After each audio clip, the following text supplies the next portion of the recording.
આજે આપણે સરગવામાંથી નવી રેસીપી બનાવીશું. તે માટે આપણે સરગવો તૈયાર કર્યો છે. આદુ ખમણી લીધું છે, ટમેટા સમાર લીધા છે, મરચાં સમાર લીધા છે, ધાણા સમાર લીધા છે અને લીંબુ પણ છે. એ બનાવવાનું શરૂ કરીશું. તો તે માટે આપણે ચણાનો લોટ છે તે લીધું છે.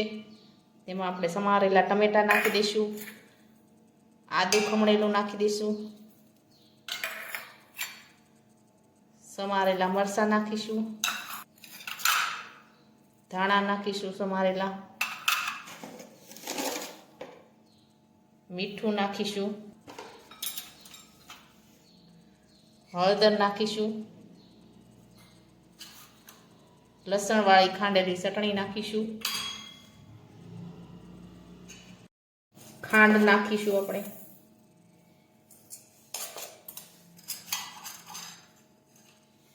લીંબુનો રસ નાખીશું, તેલ નાખીશું,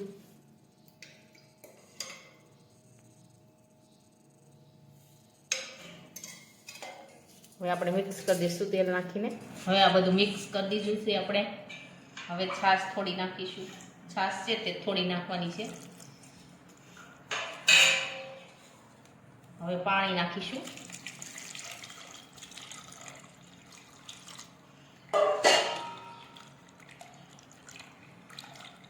આ રીતના આપણે ડોઈ લેવાની છે, કઢી ડોઈ એમ.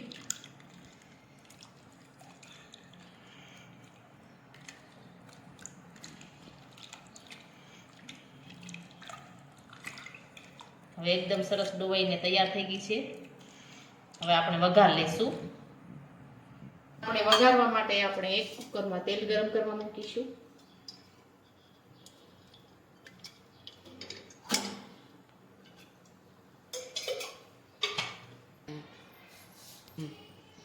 હવે આપણું તેલ છે તે ગરમ થઈ ગયું છે. હવે આપણે તેમાં રાઈ નાખી દઈશું, હિંગ નાખીશું, લીમડો નાખીશું,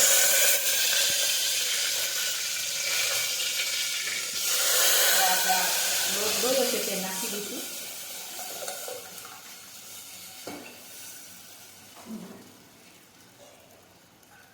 આપણી કઢી છે એકદમ સરસ ઉકળી ગઈ છે. હવે આપણે તેમાં આપણે સરગવો નાખી દઈશું. આ રીતના સાલ છે થોડી થોડી ઉખેડ લેવાની.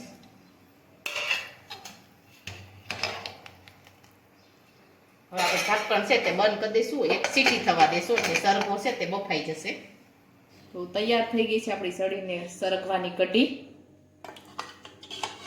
એકદમ સરસ સડી ગઈ છે.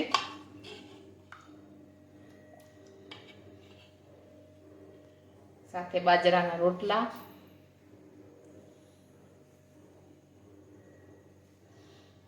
તો તૈયાર છે આપણી સરગવામાંથી નવી રેસીપી. અને અમારો આ વિડીયો ગમે તો મારી જેકે કુકીઝ એન્ડ હેન્ડવર્ક ચેનલને લાઈક કરો, શેર કરો અને સબસ્ક્રાઈબ કરો.